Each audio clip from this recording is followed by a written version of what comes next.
المساجد لله فلا تدعوا مع الله أحدا. Assalamualaikum warahmatullahi wabarakatuh.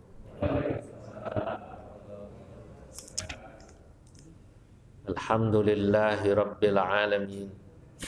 Wassalatu wassalamu ala ashrafil anbiya'i wal mursalin Sayyidina wa habibina wa syafi'ina wa maulana Muhammadin wa ala alihi wa ashabihi wa man tabi'ahum bi ihsan ila yaumiddin, amma ba'du. Yang saya muliakan para alim ulama, para asatidzah, jamaah yang hadir, bil khusus genap pengurus Masjid Al-Muhajirin, Bapak Haji Abdus Somad, Bapak Haji Masyudi, semua yang hadir, Bapak Ibu calon-calon penghuni surganya Allah. Malam ini alhamdulillah kita dapat berkumpul untuk ta'lim kajian tafsir, tapi saya membawa jilidnya kelewat. Jadi yang ada di saya ini juz 7, yakni ayat ke-82. Nggak apa-apa ya? Nggak apa-apa. Karena ini kan bawa tafsirnya tadi, asal cepat main ambil. Nah, saudara-saudara, ayat ke-82 juz 7, marilah kita baca ayatnya, baru nanti kita baca bagaimana penjelasan para ulama tafsir akan ayat tersebut. Bismillahirrahmanirrahim. Latajidanna ashaddan nasi adawatan lilladzina amanu al-yahuda walladzina asyraku walatajidanna aqrabahum mawaddatan lilladzina amanu alladzina qalu inna nasara dzalika bi anna minhum qissisina wa ruhbana wa annahum la yastakbirun wa idza sami'u ma unzila ila ar-rasuli tara a'yunahum tafidu minad dam'i mimma 'arafu minal haqq yaquluna rabbana amanna faktubna ma'asy syahidin wa ma lana la nu'minu billahi wa ma ja'ana minal haqqi wa natma'u an yudkhilana rabbuna ma'al qaumis salihin فأثابهم الله بما قالوا جنات تجري من تحتها الأنهار خالدين فيها وذلك جزاء المحسنين والذين كفروا وكذبوا بآياتنا أولئك أصحاب الجحيم. Latajidanna, sungguh engkau akan menemukan, kata Allah, hai Nabi Muhammad, asyaddan nasi adawatan, manusia yang paling membenci atau memusuhi, lilladzina amanu, kepada orang beriman, adalah al-yahuda, orang Yahudi, walladzina asyraku, dan orang musyrik. Hai Nabi Muhammad, kau nanti akan menemukan orang yang lebih tidak menyukai atau benci. Benci itu kan kebalikan cinta. Kepada orang mukmin itu adalah orang Yahudi dan orang musyrik. Yang dimaksud ini adalah Yahudi Arab. Ya, wa musyrikul Arab, orang Yahudi yang waktu itu ada di tanah Arab, dan juga orang musyrik Arab. Nah, nanti akan dibahas oleh para ulama tafsir, apakah ayat ini berlaku sampai sekarang atau hanya pada saat konteks itu? Konteks pada masa zaman Nabi hidup. Ya. Apakah ini berlaku sampai sekarang kebencian itu? Lalu kebalikannya kata Allah, wala tajidanna aqrabahum mawaddatan, dan sungguh kalian akan menemukan orang yang paling dekat rasa sukanya, mawaddahnya, cintanya lilladzina amanu, pada orang mukmin adalah alladzina yaquluna alladzina qalu inna nasara, mereka yang berkata kami adalah orang Nasrani. Orang Nasrani di sini nanti kalau dalam penjelasan beberapa tafsir adalah orang Nasrani Ethiopia, Nasrani Habasyah. Karena beberapa sahabat kemudian hijrah ke sana, kan gitu kan cerita. Maka tadi saya bilang ini kita harus memahami sebab turunnya ayat ini. Nah, kenapa orang Nasrani waktu itu lebih cenderung dekat dengan orang Islam? Zalika bi anna minhum qissisina wa ruhbana wa annahum la yastakbirun. Yang demikian itu karena memang orang Nasrani waktu itu mereka memiliki qissisin. Al-qissisin yakni ulama. Orang Nasrani itu kiainya banyak yang ngerti kitab suci. Oleh karena ngerti dia tahu, oh ini Nabi beneran, ini Nabi Muhammad. Waruhbanan, dan juga rahib. Kalau qissisin itu ulama dalam arti ahli ilmu yang memahami kitab suci. Kalau ruhban itu ya orang ahli ibadah. Jadi kalau dalam bahasa Islam satu itu ulama, satu ubbad, satu ahli ibadah, satu ahli ilmu. Kalau pensiunan yang ruhbanan, karena pensiunan itu ahli apa namanya? Ibadah. Wa annahum, dan juga sesungguhnya mereka, kata Allah, orang Nasrani itu pada masa itu la yastakbirun, tidaklah memiliki sifat sombong, ai an itba'il haqqi, untuk mengikuti kebenaran. Kalau dia tahu itu benar, dia ikut.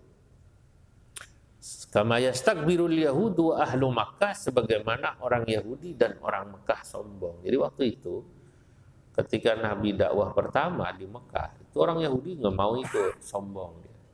Begitu juga orang Nasrani sombong. Sementara orang Islam waktu itu, masya Allah, mereka mau betul.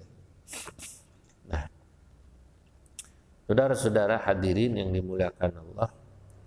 Nah, ayat berikutnya, atau kita baca satu ayat dulu ya. Sababun nuzul, kalau kita baca tentang kenapa ayat ini turun. Akhraja Ibnu Abi Hatim, telah mengeluarkan riwayat Ibnu Abi Hatim an Sa'id bin al-Musayyab, dari sahabat tabi'in yang bernama Sa'id bin al-Musayyab, wa Abi Bakrin ibni Abdurrahman wa Urwah ibni Zubair. Qalu, mereka berkata begini. Ba'atha Rasulullah sallallahu alaihi wasallam, Nabi itu pernah mengutus seorang sahabat namanya Amr bin Umayyah ad-Damri.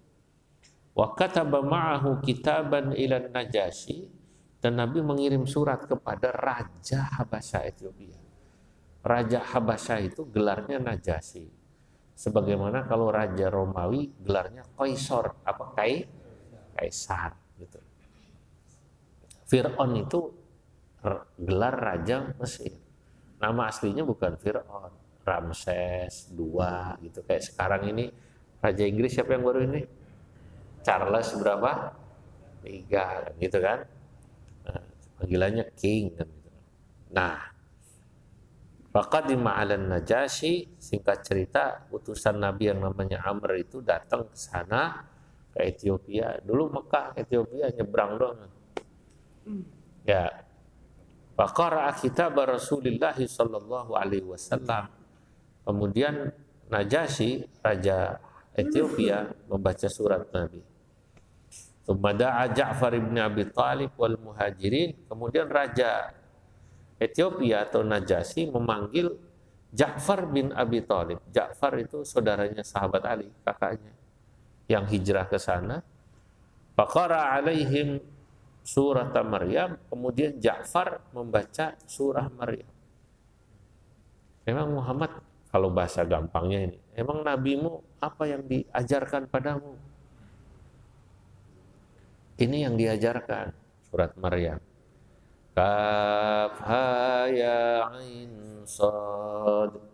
Dzikru rahmati rabbika 'abdahu Zakaria idz nada rabbahu nidaan khafiyya. Qala rabbi inni wahana al-'azmu minni washta'ala ar-ra'su shayban wa lam akun bidu'aika rabbi shaqiyya.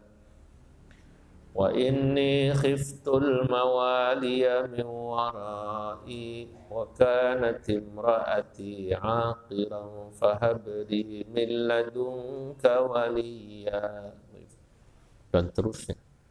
Begitu dibacain surah Maryam, ya, begitu baca surat Maryam, sahabat Ja'far ini, ya, dikumpulkan, maaf ini ada terlewat. Tsumma da'a Ja'far ibn Abi Thalib wal muhajirin ma'ahu. Raja Ethiopia itu yang memang pemeluk Nasrani, artinya Nasrani yang asli gitu loh, yang belum dirubah itu isi. Emang isinya apa? Nah, dikumpulkan ruhban, qissisi. Warsala ila ruhban wal qissisi, kiainya Nasrani kalau bahasa kita, pendeta atau apa namanya, pastor gitu ya. Ja'far membaca surah Maryam. Begitu dibacakan surah Maryam, wah, kalau ini benar tadi.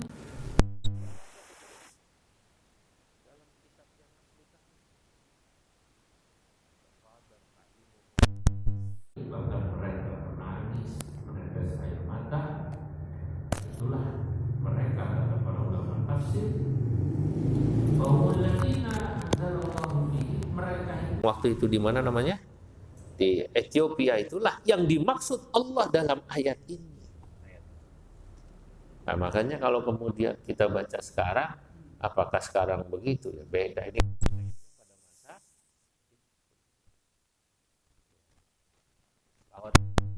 kebetulan ada orang Nasrani yang baik sama kita, dan orang Yahudi gak ada yang baik. Orang Yahudi yang baik-baik, orang Nasrani tidak suka sama kita juga baik, kan? Namanya orang. Tapi Imam sedang berbicara pada masa itu. Waktu itu memang ada sekitar 30 sahabat Nabi hijrah ke mana? Bahkan dalam satu riwayat lain,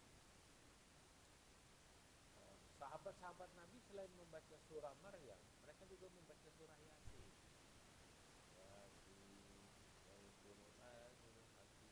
Artinya mengajak agar mereka menyembah kepada Allah Subhanahu wa Ta'ala. Jadi itulah yang kita sering kaji ya, bahwa kalau itu betul-betul pengikut Nabi Isa, betul-betul pengikut Nabi Musa, betul-betul pengikut Injil yang asli, Taurat, Zabur yang asli, pasti isinya sama dengan Al-Qur'an, sama ajaran kami. Nah, cuma memang banyak sekali distorsi atau istilahnya perubahan-perubahan, berubah-ubah isinya. Nah, itu kemudian jadi beda.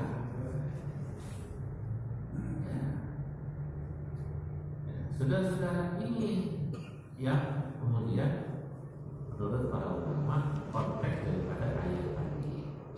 Baik, bagaimana penjelasan sebagian ulama atas ayat ini? Aqsamallahu ta'ala biladihi ala anna asyaddan nas al-mu'asirina lit-tanzili adawatan lil mu'minin humul yahud. Saudara-saudara, ayat tadi yang kita baca itu ya, dalam ayat tadi Allah menjelaskan dengan sumpah atau menjelaskan semacam lam tauhid ya, atau ada mengatakan lam qasam ya, tentang orang yang pada masa Nabi diutus itu apa namanya, siapa yang paling membenci adalah orang Yahudi, dan siapa yang paling suka atau memilih kemiripan ya adalah orang Nasrani. Karena memang begini, kalau kita lihat sejarah, itu orang Yahudi ini sebenarnya kan satu semacam kelompok ya. Aslinya Bani Israil sama. Orang Nasrani juga Bani Israil lah. Bahasa gampangnya sama-sama orang Jawa, keturunan apa namanya? Jawa, Bani Israil, bahasanya sama. Cuman yang satu jadi Yahudi, satu Nasrani. Orang Yahudi ini kan gak suka karena kau yang jadi Nabi, yakni Nabi Isa itu bukan dari baninya dia. Turun aja asal Bani Israil kan ada berapa juga? 12 ya. Nah asal ya ada 12 bukan dari kita. Nah, makanya itu waktu Nabi Isa diutus, Nabi Isa dikejar-kejar. Yang ngejar-kejar Yahudi. Kalau diurut-urut satu engkongnya adalah Yakub. Yakub itu yang disebut Israel. Maka keturunan Yakub disebut Bani Israel. Cuman kan Nabi Yakub anaknya 12. Yang satu diam. Ada 2 itu Nabi Yusuf dan Nabi siapa namanya? Dan Bunyamin, yang lainnya dan yang lain. Nah begitu. Loh kenapa ini? Itulah kenapa cerita orang Nasrani Nabi Isa dikuber-uber, bahkan ingin dibunuh, kan gitu kan disalib. Mereka menganggap sudah bersalib, wa salabuhu wa ma qataluhu wa ma salabuhu walakin syubbiha lahu. Tetapi sebenarnya bukan Isa yang mereka bunuh, bukan apa namanya Isa yang mereka salib, walakin syubbiha lahu. Akan tetapi diserupakan orang yang mirip Nabi Isa. Nabi Isa-nya barrafa'allahu ilaihi. Nabi Isa-nya kemudian diangkat Allah. Hadirin, nah ini yang orang harus tahu.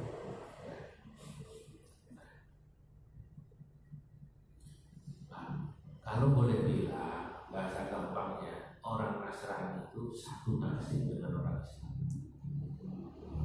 Satu nasib karena sama-sama awalnya dibenci sama orang Yahudi dan Musyrik. Boleh bilang begitulah. Sama-sama dibunuh, dicari. Bahkan memang kalau dibilang siapa entitas atau kelompok yang paling banyak membunuh para nabi, dia orang Yahudi. Orang Yahudi itu tega, Pak. Kadang-kadang nabinya sendiri, satu bani sendiri, gak cocok dibunuh.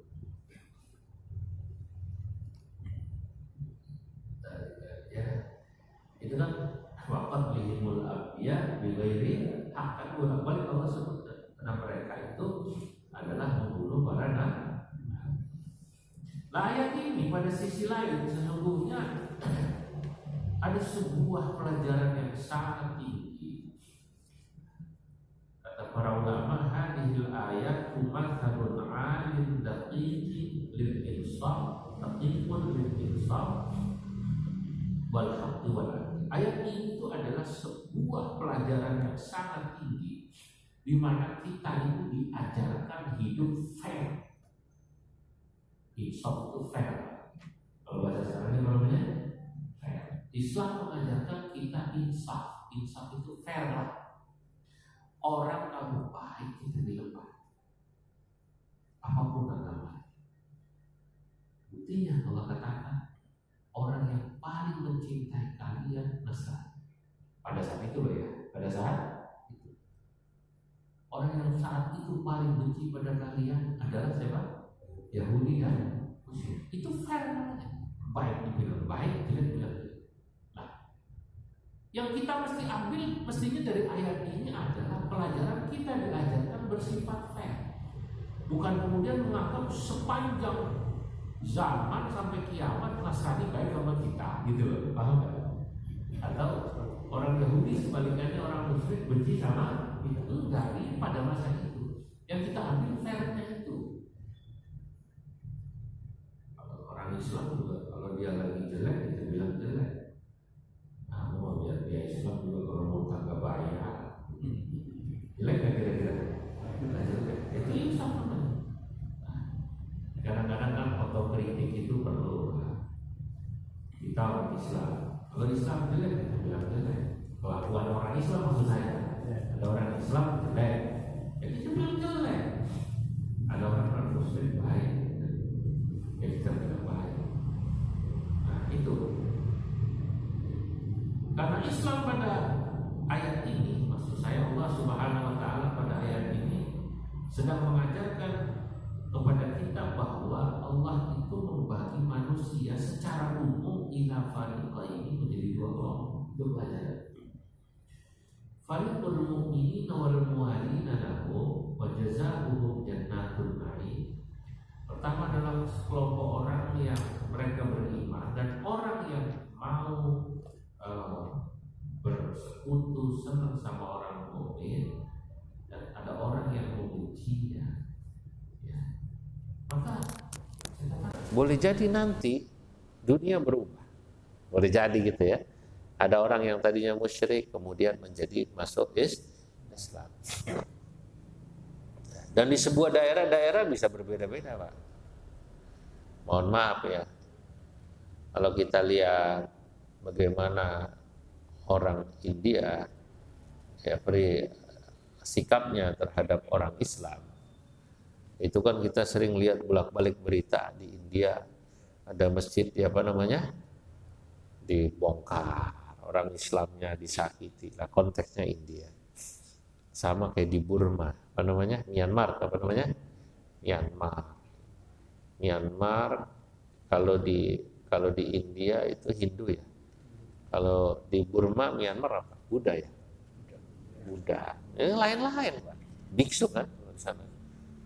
Ya, memang biasanya sih orang menjadikan agama sebagai semacam alat ya untuk mendapatkan kekuasaan, kemudian dia jadikan agama untuk mendapat kekuasaan supaya menang, dia benci orang.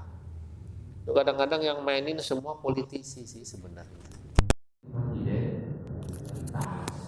supaya populer, dapat dukungan. Kalau dia membenci orang Islam dipilih, misalnya dia kayak di India, kayak di Burma, Myanmar, itu biksunya sama politisinya kerjasama. Lu ngomong dong katanya Islam jelek, musuhin. Yang ini kemudian maju, dipilih dia populer. Politik identitas, kalau caranya begini, ini politik identitas yang harus kita lawan, Pak. Karena ini hanya akan menimbulkan ketidakharmonisan dan diskriminasi.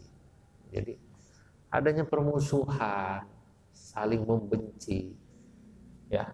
Kemudian nanti akan saling membalas itu ketika ada diskriminasi, Pak. Diskriminasi yang orang tidak boleh karena dia mayoritas dapat banyak, bukan. Orang juga tahu, Pak, kalau misalnya kita ini mayoritas, baik mayoritas agama itu Islam, maupun mayoritas yang lain suku Jawa. Lagi ramai itu katanya Jawa. Kalau bukan orang Jawa jangan mimpi jadi presiden. Emang dari dulu Jawa mulus ya presiden ya. Katanya kalau yang namanya ujungnya O agak lama katanya jadi presiden gitu. Kalau yang bukan O biasanya nggak begitu lama. Tapi emang fakta juga sih. Habibie ujungnya bukan O ya. Lama nggak kira-kira? Enggak, cuma setahun setengah ya. Gus Dur walaupun orang Jawa itu namanya Abdurrahman Wahid. Nggak lama juga kan? Nah, bukan O. Soekarno, oh lama ya? Lama. Soeharto lama nggak? Lama. Oh ya, orang kalau yang nggak tahu katanya gitu, yang orang orde lama nggak suka sama orde baru, kan gitu kan? Nah, kata orang orde lama, enakan orde lama. Misalnya enak zamanku toh, iya leh enak zamanku toh. Hanya nggak tahu kan dikiranya enak zamanku. Tapi yang tahu persis zaman itu, terutama yang tua-tua, nggak suka. Nah dulu kan kayak apa Pak? Terutama orang-orang NU yang sekarang udah banyak yang meninggal. Saya punya paman itu udah meninggal. Seumur-umur waktu itu nggak mau nyoblos Golkar. Kenapa? Trauma katanya. Kakek saya itu kena P3 terus langsung main dipanggil ke Kodim. Dulu kan begitu kan? Cuman gara-gara nyoblosnya bukan Golkar langsung dipanggil ke Kodim. Ntar pengajian kalau bangsa NU panggil Kodim. Kata kiai-kiai NU dia nggak tahu main percaya aja yang tulisan di bokong truk biele enak zamanku toh. Dia nggak tahu. Tapi faktanya memang lama. Jadi presiden lama, Soekarno lama. Pak Soekarno dari 45 sampai berapa Pak? 67 lah ya, 67 baru, walaupun 65 sudah mulai berkurang. Faktanya 66 apa 67 ya? 67, berarti berapa tahun? 22 tahun. Pak Harto, 32 tahun. Dibalik aja itu ya Pak Harto. SB berapa? 10 Pak. Periode. Iya. Pokoknya kalau yang lah, ya asal kemudian tidak membuat benci pada yang lain yang bukan Jawa gitu loh Pak. Ya kalau sama-sama Islam, milih orang Islam tuh wajar, normal aja. Amerika saja yang katanya negara kampiun demokrasi, merdekanya duluan dari kita, ya baru sekali orang kulit hitam jadi apa namanya? Presiden. Dan sampai sekarang belum ada orang Islam jadi presiden di sana. Tahu diri, susah jadi presiden. Gubernur aja belum ada. Gubernur yang Islam kayaknya belum ada ya. Di Amerika tuh Pak. Kalau di Inggris sudah mulai. Nah, udah mulai banyak. Menteri juga pernah ya Islam. Nah, ya jadi tak selalu juga politik identitas jelek gitu loh. Dalam konteks apa dulu? Kalau dalam konteks orang Jawa bilang, weh pilih Jawa ya normal aja. Maaf nih, orang NU pun bilang, ya udah, bodoh-bodoh NU-nya dulu pilih, ya normal aja gitu. Atau orang Sunda, dia juga pasti bilang, ya, duluin orang apa namanya? Sunda. Orang Sunda ditanya, lu milih Ridwan Kamil apa milih Ganjar Pranowo? Yang ada O-nya. Ya, milih siapa kira-kira? Ridwan Kamil. Kalau saya main ke Sunda gitu, kira-kira siapa? Ya kita orang Sunda tuh giliran orang Jawa nih ditanya, lu milih Ganjar Pranowo apa milih Anies Baswedan gitu ya? Pak Anies Baswedan apa Pak Ganjar apa Ridwan Kamil? Bilangnya Pranowo. Kalau nggak Ganjar Pranowo ya Prabowo lah, ada O-nya begitu pokoknya. Itu. Ya sih normal-normal, saya sih senyum-senyum aja gitu, dibikin happy aja kan. Ya, semuanya sama-sama Indonesia. Saya percaya itu nanti alam semesta itu pada saatnya akan memilihkan sendiri Allah. Kita mau ruwet kayak apa itu? Udah ada nggak kira-kira tulisannya di Lauhil Mahfuz? Allah mengatakan nanti presidennya simpul. Udah ada nggak kira-kira? Ada, cuma jalannya doang, biarin aja. Kayak kita dapat apa aja ya Pak ya. Ya, saya perhatiin ini gitu-gitu aja. Secara umum gitu-gitu aja. Plus minus, apa namanya? Plus minus. Lah, itulah insaf. Berlaku adil itu susah. Nah, sama kayak politik yang sama bahayanya pada satu sisi, tapi juga kadang-kadang kita harus bisa maklumi juga pada satu sisi lain. Itu kalau tadi disebut politik identitas. Politik identitas dalam koridor yang wajar ya kita ngerti. Yang jelek itu tadi ketika menjadikan identitas etnis, suku, agama untuk alat membenci orang lain. Itu yang saya tidak suka. Itu nggak boleh. Kalau pilih si Fulan karena dia NU, nggak apa-apa. Tapi jangan pilih si Fulan karena dia Muhammadiyah, itu salah. Paham nggak kira-kira? Pilih si Fulan karena dia orang Jawa, kita orang Jawa, nggak apa-apa. Tapi kalau dia bilang jangan pilih si Fulan karena dia Sunda, itu salah. Pilih si Fulan karena dia Islam, ya. Tapi kita nggak boleh bilang jangan pilih si Fulan karena dia Kristen. Itu loh kira-kira. Itu harus bahasanya pintar. Saya pikir dia juga nggak sakit hati kalau kita bilang saudara-saudara kalau masih ada yang Islam pilih yang Islam. Udah gitu aja, jangan dilanjutin. Paham nggak kira-kira? Nah kemarin kan enggak, terlalu kelewatan. Sama kayak ya saya namanya orang NU ya enggak. Ya kalau masih ada NU ya ikut kayak NU lah. Hidup sekali kok enggak NU itu katanya ya enggak pinter. Enggak pinter itu ya enggak cerdas. Enggak cerdas itu bahasa lainnya ya goblok. Itu bahasa kata. Oh NU itu enak banget. Kira-kira gitu. Tapi kita enggak perlu menjelekin orang. Jangan ikut Muhammadiyah, jangan ikut Persi, enggak usah. Ya, ikut NU. Normal itu ya. Itu normal lah. Sama kayak politik yang satu lagi, yang ini juga satu sisi yang tidak kalah. Jadi apa ya? Satu sisi juga berbahaya. Kalau tadi politik identitas, satu lagi disebut politik isitas. Satunya politik identitas, yang satunya politik apa? Isitas. Ini sama bahayanya sebenarnya. Sebab kalau politik itu diserahkan kepada siapa yang isi tasnya paling kuat, bahaya. Nanti orang-orang baik kalah sama orang yang isi tasnya gede. Apalagi orang kampung, Pak. Itu di kampung. Kalau kita ini orang kota ya, kita ini kan Jabodetabek ya. Ya, cerdas lah orang Jabodetabek kota. Nggak bakalan milih si Fulan. Di kampung susah. Saya bolak-balik itu kalau ngaji di daerah tahu. Itu ada orang yang katanya baik, soleh, pemilihan itu bisa berbalik suaranya dari survei itu hanya dalam tempo sehari 2 hari. Rupanya serangan fajar kalah sama serangan duha.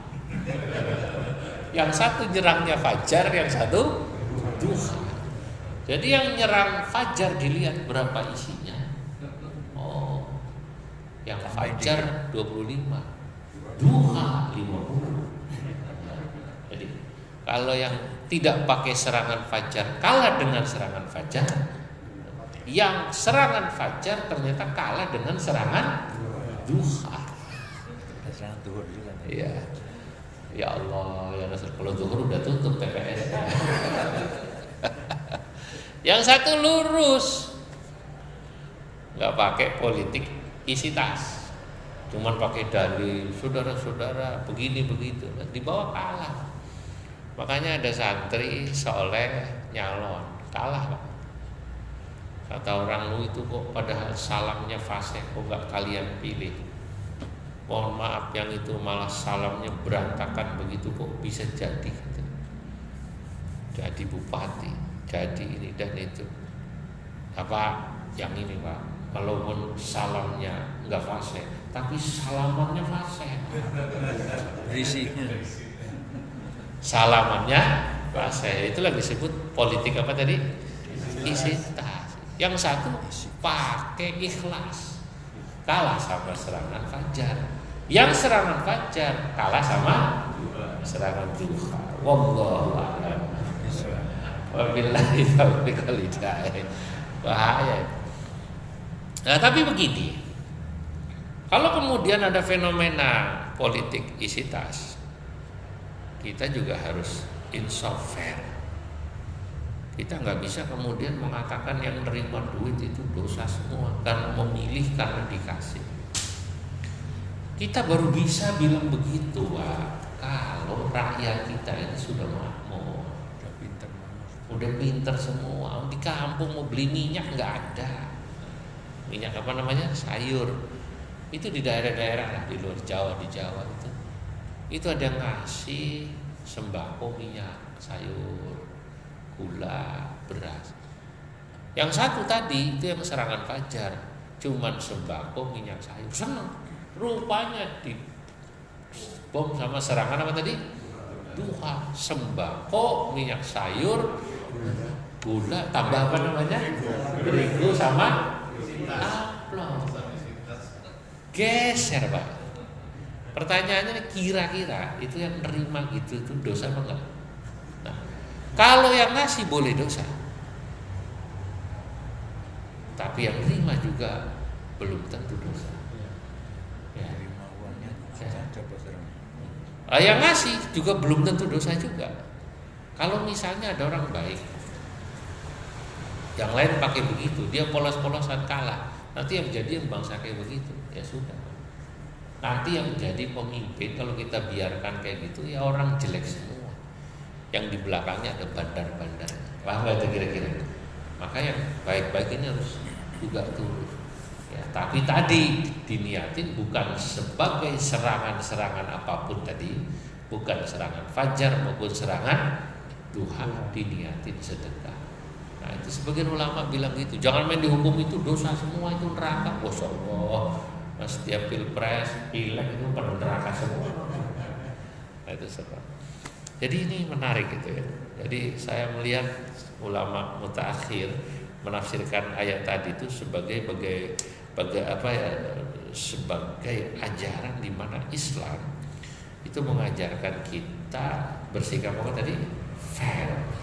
Laqad ansafa jama'atun minan nasara anfusahum bisababi id'anihim lidinil haqqi wat tauhid fa amanu billahi wa rasulihi wa bin nabiyyi Muhammadin sallallahu alaihi wasallam. Nah, dan ini mestinya memang jadi sifat para ulama.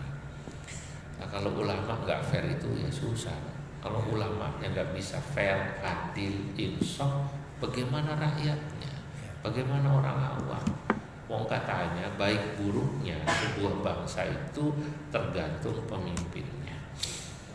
Dan bahkan ada kalimat begini, fa fasadur ra'aya bi fasadil muluki. Sesungguhnya rusaknya perilaku rakyat itu bi fasadil muluki disebabkan karena rusaknya perilaku para pejabat.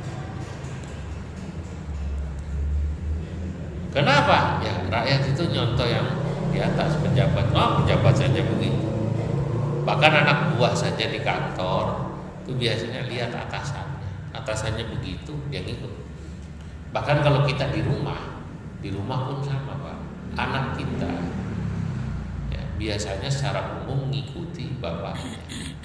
Dan wafasadul muluki, kerusakan para pejabat pemimpinnya, termasuk kalau di rumah orang tua bapak dan ibu, sesungguhnya bifasadil ulama'i, disebabkan karena rusaknya perilaku ulama. Kenapa kok pemerintah pejabat rusak itu sesungguhnya karena rusaknya perilaku ulama? Kata Imam Ghazali, ya karena ulamanya nggak bisa ngingetin, Pak. Nah, kenapa nggak bisa ngingetin? Mulutnya keluh, lidahnya keluh, sudah sering nerima. Pas sering nerima kan susah ya. Kalau masih dia gagah ya bisa ngomong ya. Jangan begitu. Paling ada yang mengingatkan bahwa kemudian tidak didengar 100%, paling tidak ada yang ngomong. Lah yang repot kalau semua sudah mengiyakan, nah dianggap benar, itu repot. Lah kata Imam Ghazali, ulama itu biasanya tidak lagi didengar omongannya atau tidak lagi bisa berbicara mengingatkan orang disebabkan apa? Wa fasadul ulama'i, ulama itu rusak katanya bihubbihimul mala wal jaha war riyasa, disebabkan karena ulamanya sudah tidak fair lagi tadi. Sudah tidak jernih bersih karena sudah mulai cinta materi, harta dan lain sebagainya. Sudah isi tas itu, apa namanya, sudah mulai isi tas ya. Gak wibawa lagi lah, mau ngomong apa nggak begitu di depan. Ya mau ngingetin pejabat, ngingetin politisi, ngingetin orang kaya, pengusaha, tolong kalau sampai borong jalan, itu jalan dikerjain bener, volumenya jangan dikurangi. Soalnya ngurangin 1 senti kali gitu kan, jadi kurang. Lah ulama kalau dia bisa begitu, dia ceramah enak. Kontraktor ditegur. Wailul lil mutaffifin alladzina idza talu 'alan nasi yastawfun. Celakalah orang mengurangi timbangan, mengurangi tonas, mengurangi volume. Nah, kalau dia nggak pernah terima enak Pak. Tapi kalau sering diundang atau malah sering datang nggak diundang juga, rupanya bawa proposal sama orang-orang kaya itu, mau ngingetin kata orang kaya, gimana saya, walaupun benar mungkin, ya, tapi wibawanya jadi kurang. Nah ini, nah, dan inilah akhlak ya, akhlak terpuji itu sesungguhnya adalah bersikap adil. Adil. Kalau kita bilang orang itu baik, kita bilang baik. Kalau jelek, jelek. Walaupun orang itu satu agama dengan kita, walaupun dia satu kampung. Nah, orang kayak begini akan dipuji. Itu sama seperti Nabi Muhammad SAW pada kasus yang kemarin itu, yang nyolong orang Islam, namanya Tukmah, ingat nggak ya? Yang nyolong baju apa namanya? Zirah besi. Lalu kemudian ditimpahkan itu sama siapa? Orang Yahudi. Allah mengatakan, bukan dia. Nah, kemudian Nabi menegakkan itu fair. Nah, yang Islam satu suku, orang Ansor itu marah, tapi ya Nabi harus katakan. Tapi sikap Nabi ini kemudian menjadi catatan dan dipuji tentang keadilan Nabi. Oh, Islam itu adil berarti ya. Walaupun dia Islam kalau salah dihukum, kan gitu kan? Walaupun dia Kristen, Yahudi, apapun, kalau benar punya hak untuk diberi sesuatu, diberi. Makanya ini kemudian pada masa Umar bin Khattab dan pada khalifah-khalifah berikutnya sama, termasuk Umar bin Abdul Aziz. Pada saat beliau memerintah, orang Yahudi, orang Nasrani yang miskin tidak lagi diwajibkan bayar pajak, bahkan mereka mendapatkan haknya sebagai muwatinin, sebagai warga negara, mereka mendapatkan haknya. Dikasih Pak maka. Nah disitulah kemudian pada masa itu Islam dipuji. Nah banyak orang yang tidak pernah membaca sejarah ini, yang mereka tahu itu sejarah kalau Islam perang, benci sama Yahudi, Nasrani terus. Dan terus ini dibawa ke sekarang. Mereka harus tahu, pada masanya itu Umar bin Abdul Aziz, Umar bin Khattab, ya, dan juga khalifah-khalifah itu orang non-Muslim dapat haknya sebagai warga negara. Ya, sekarang kita sesungguhnya harus tahu juga di belahan dunia lain, di negara-negara yang sudah maju peradabannya seperti di Eropa, di Amerika, Kanada, itu orang Islam. Kalau dia warga negara di sana, Kanada, ya dari manapun daerah asalnya, tapi sudah jadi citizenship, apa istilahnya, warga negara di negara itu, dia haknya sama Pak. Kalau nggak kerja ya dikasih dia pulang gitu loh dari negara. Nah, memang di Indonesia ini ya satu negaranya belum bisa kayak begitu Pak. Ya belum bisa kayak negara-negara yang makmur, Masya Allah. Pensiunan aja ada usulan katanya mau dihapus ya. Katanya begitu, sempet ya. Kata pensiunan, jangan kita yang kecil-kecil, kalau mau dihapus pensiunannya DPR dulu. Sama pensiunannya menteri, sama pensiunannya presiden, wapres. Begitu biasa lah, yang kecil kan begitu dulu. Jangan ngapus pensiunan yang kecil-kecil. Ya, Masya Allah. Hadirin, baiklah ini satu ayat yang kita baca, moga-moga manfaat. Amin. Kalau ada pertanyaan saya silahkan.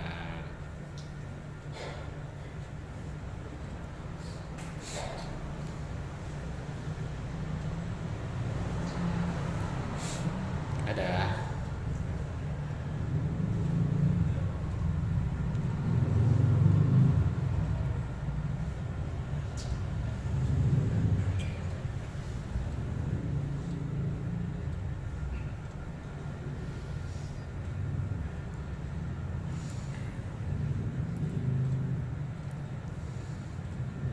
Ada. Baik. Kalau tidak ada, kita tutup dulu ya. Bismillahirrahmanirrahim. Allahumma shalli wa sallim ala sayyidina Muhammadin fil awwalin wal akhirin. Barik wa radiyallahu tabaraka ta'ala an sadatina ashabi rasulullah ajma'in. Allahumma anfa'na bima 'allamtana wa 'allimna ma yanfa'una wa zidna 'ilman wa yaqina. Rabbana ighfir lana wa liwalidayna warhamhuma kama rabbayana shaghira. Sallallahu ala sayyidina Muhammad wa ala alihi wa sahbihi wa sallam. Alhamdulillah rabbil alamin. Assalamualaikum warahmatullahi wabarakatuh. وأن المساجد لله فلا تدعوا مع الله أحدا